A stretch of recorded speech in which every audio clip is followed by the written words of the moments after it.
So we're back. We're making something very simple, rice, Mexican rice or arroz rojo, red rice. Simple, goes with everything, always a side dish. Any Mexican restaurant you go, next to beans, you always have rice. You got red rice, but you can also have white rice. So we'll get that another recipe. So today we're making 3 cups of rice. I had it soaking here. About 10 minutes or so. I'm going to rinse it out right now and get it ready to fry. Or a little oil, you fry it. I have half a can of peas. I didn't have fresh peas. I got 2 carrots, chopped them up. Joaquin, you can take a look over. We got simmering there. I got 4 tomatoes, half an onion, and 3 cloves of garlic. If you're using fresh garlic, remember that that's always a stronger taste. So you don't have to put as much. But if you're using a can, then that's a little different. Like it's minced, and I have that most of the time. But I'm trying to use some of the rice that I have here, the garlic that I have here in hand before it goes bad, because it does start to root. So it does have a stronger flavor taste, of course. So we have that stewing already. I had the rice in there for 10 minutes. I got it. I'll rinse it out, and then we'll put it to fry right now, and then we'll show you how to make it. So 3 cups of rice. That's good enough for like 8 people, I would think. I mean, we'll have enough left over for tomorrow. A little bit of rice. I like it fresh all the time, but it's still okay if you heat it up. When you heat it up in the microwave, I like to put a wet paper towel on it so it gets the moisture back in it. Otherwise, it's bad. But there's nothing like fresh. Just a little bit of oil just to fry it. Just tell you something. My mom, when I saw my mom cooking, it was drowned in the oil. She fried it, and then she took the oil. Like, ugh. All you need the oil for is just so it doesn't stick and it gets a little golden.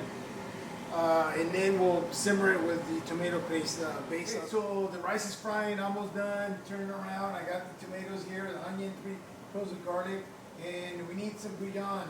If I was making like 2 tablespoons.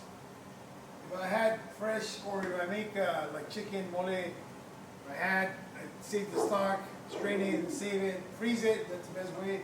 That gives you the best flavor, but so we have to use substitute. I have the bouillon here, powder. You also sell chicken stock if you want, but we'll go with that. And take a look at the rice. Go like blend this.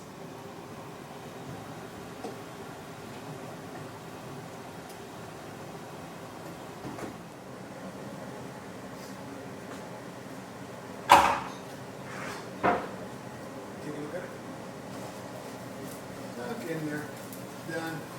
Remember, this 3 cups, so we put this in measure anyways. I just put enough water there that I had boiling it, and you'll see that it's gonna cover it all. And what I usually do, I just get some more water and get it over it.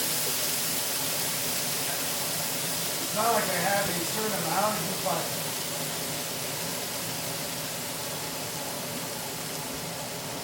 boiling. So I just want to put enough water right above the rice. Remember, the rice was already soaking, so you got a little bit of moisture in it. And then I came back and fried it, so it doesn't need a lot of liquid in there. So you kind of eyeball it. I guess I can next time I can measure, but I've never measured things. It's the way I saw my mom cook and the way I learned. And you just kind of estimate. It's not in proximity on that. Bacon is totally different though. You need the exact amount. So you can see it's just about right above it. I just put the rest of it. And now, I got up the temperature right away because I use that hot water. Bring it up to a rolling boil, and then I will simmer it. It'll simmer like 20 minutes. As soon as it starts completely boiling, I'll bring it down and simmer it. It'll take about 20 minutes at low heat, and slowly absorb that liquid, and the rice will be perfect. Oh, I forgot to put in, we can put in carrots, a little vegetable there, sneak it in. You don't have to, it just adds a little color, a little vegetables in there. Corn is in something else you can add to it. The peas were already cooked, so it doesn't take much of it. The carrots will slowly cook on there. Rice, when it's done, then we let it sit for a little bit though.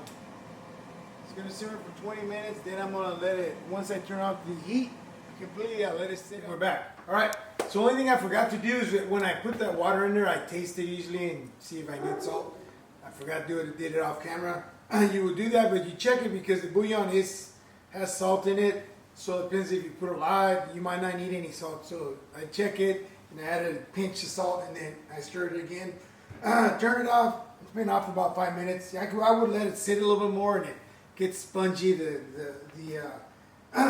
rice steams in itself, right? So it's done. I'm gonna show you and I'll plate it.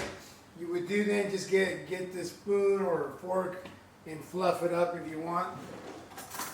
I'll get that since I'm gonna eat it. And you just kind of let it moist, a little bit moisture on there, where nice and dry, but like it does that. Yeah, a little bit more, that's fine. That's it, but I just wanted to show you guys. And the best way to, I've always, is add some lime to everything. I don't know, just mix it.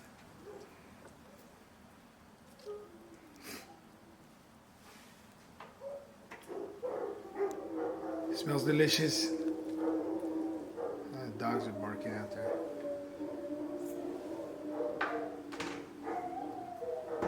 Delicious. Have it with dinner. Have it with anything. Chile verde, mole. Rice goes with everything. Rice by itself. My son loves the rice. Now, make it. You can make it at home. That easy. We'll see you next time.